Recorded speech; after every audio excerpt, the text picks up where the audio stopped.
Welcome back to Much Love, Much Peace, Many Blessings. I am Angelina Mojica, certified family life educator and host of Good Morning Minutes on Facebook and Instagram. I'm Danica Shea, and I'm a licensed master social worker, and I'm the owner of Danica Shea Counseling and Consulting. Last episode, we talked about communication, when it goes wrong in a relationship.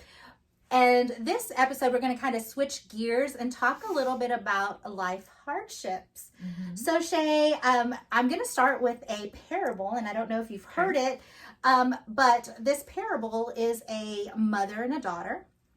Okay, and the daughter comes to the mother, and she's experienced such hardships in her life, and she just seems really beat down, broken, and so the mother starts boiling 3 pots of water.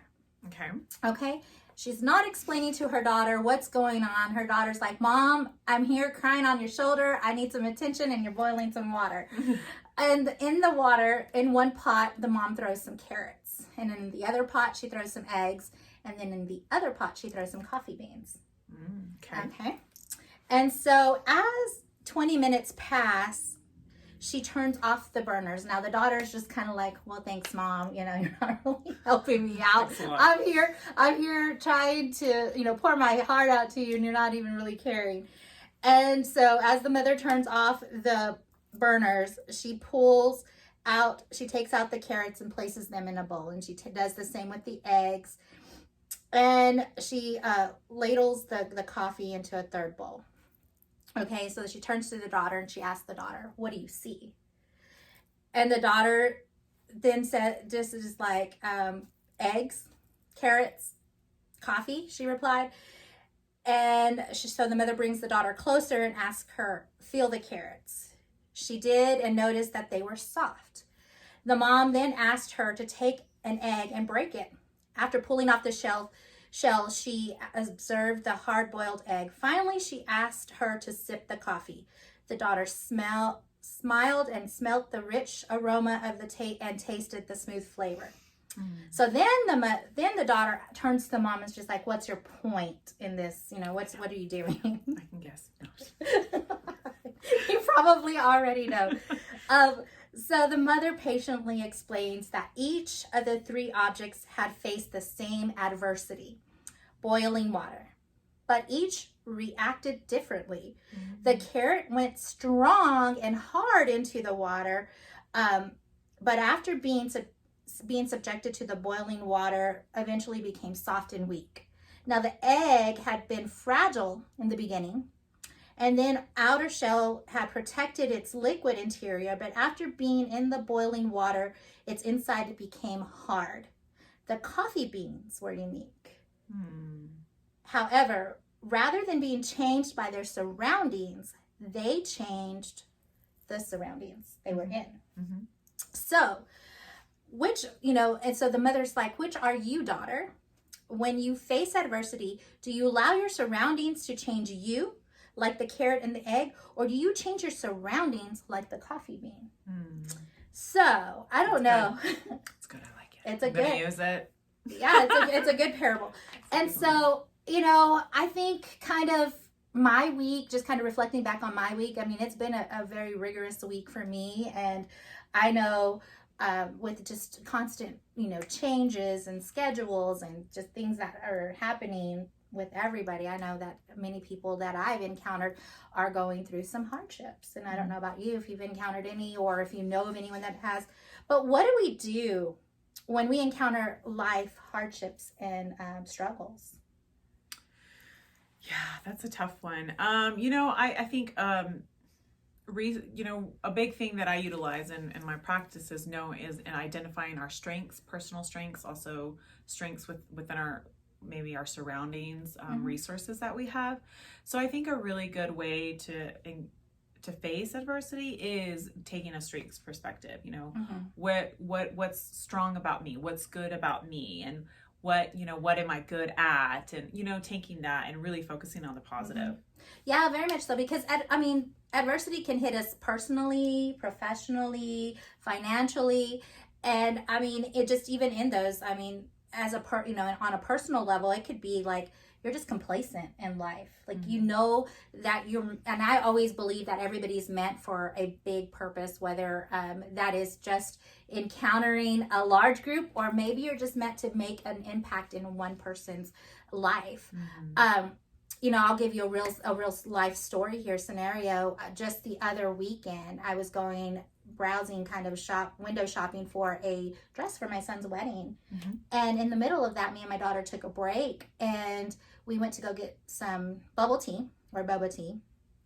And in doing that, we saw this lady from far away. She looked like a man, and she looked homeless, or, she was real scruffy and stuff. And so I was like, hey, I have some money. I always keep some cash in my purse.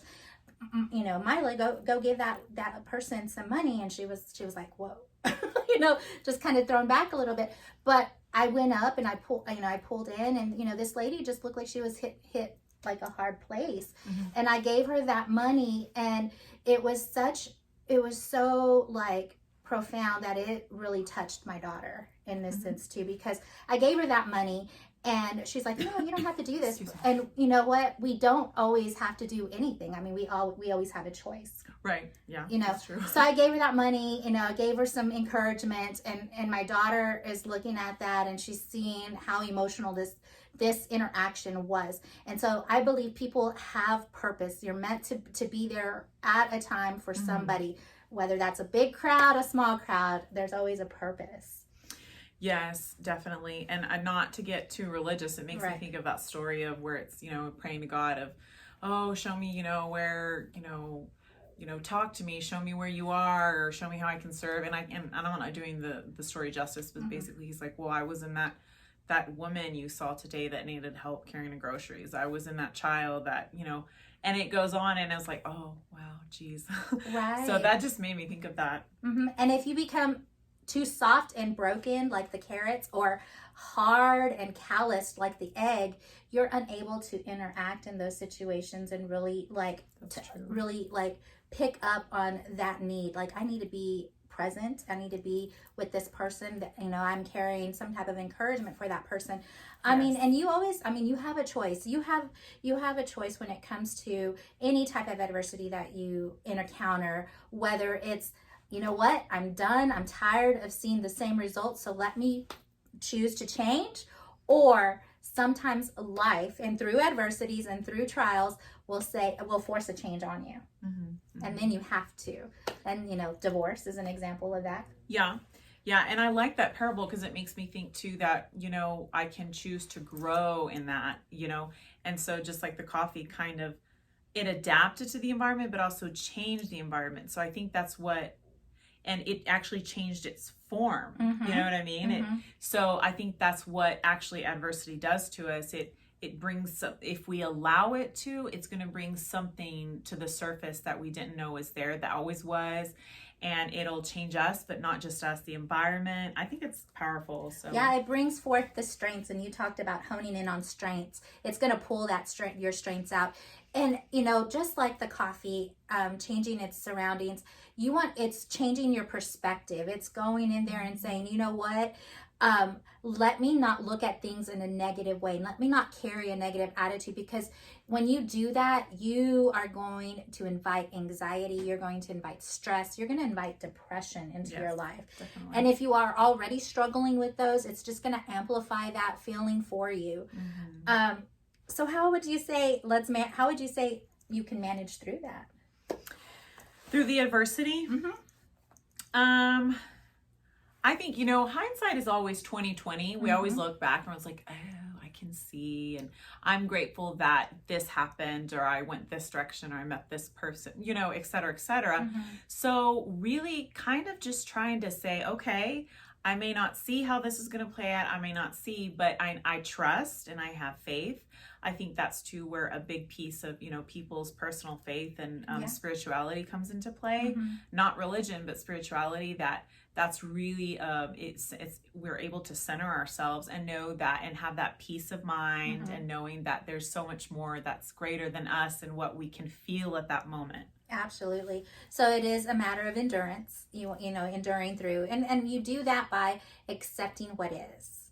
Now, things happen, and sometimes you can adapt and change those situations, and sometimes you can't. So a lot of it is just accepting it for what it is, feeling your feelings and emotions through that process. Allow yourself to grieve.